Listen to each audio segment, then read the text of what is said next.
original na ka-love team. Tito Boy. Nag-emote bigla. Tito Boy, alam mo ba si Gabi, para sa akin, isa siya sa pinakagwapong artista nung henerasyon namin.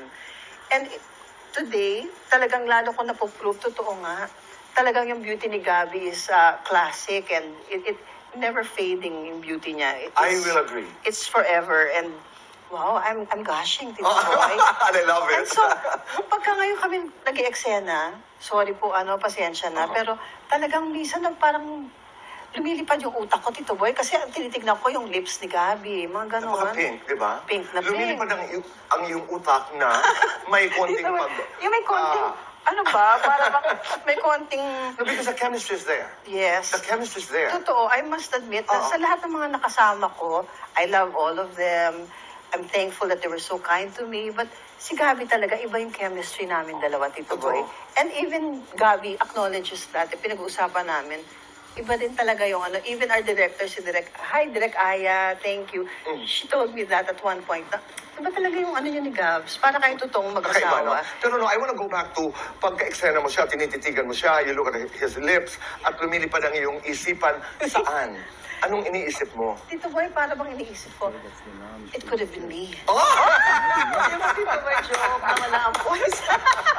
No, but I understand. No, but, di ba? Pagbigyan niyo na ako, syempre, Syempre talaga naman. yung mga fan.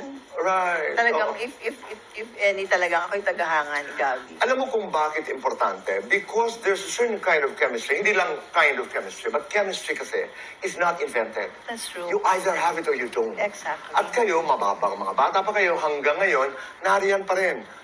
Look at you. Tingnan mo to. Look at you, di ba? Wow. Ay, nako.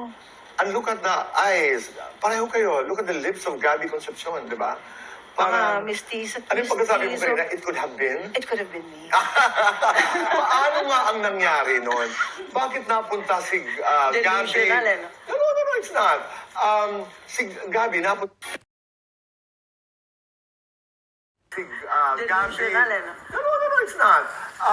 Si Gabby napunta kay Shawi, and then si Albert, Napunta naman sa akin how at one did it time. happen? Ay, naku, Tito Boy, as fate would have it. Naman talaga.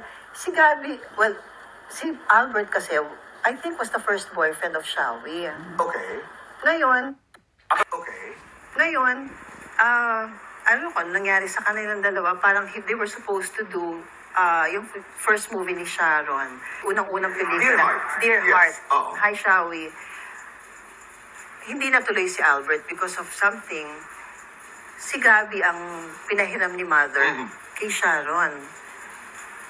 And the rest is history. Tito Boy, nagka-develop pa nata sila on the set of Dear Heart. Samantala ikaw, Ako naman, napunta naman ako kay Albert at na-develop naman ako kay Albert at medyo na-develop din naman sa akin si Albert. okay. Pero si Gabby hindi naligaw?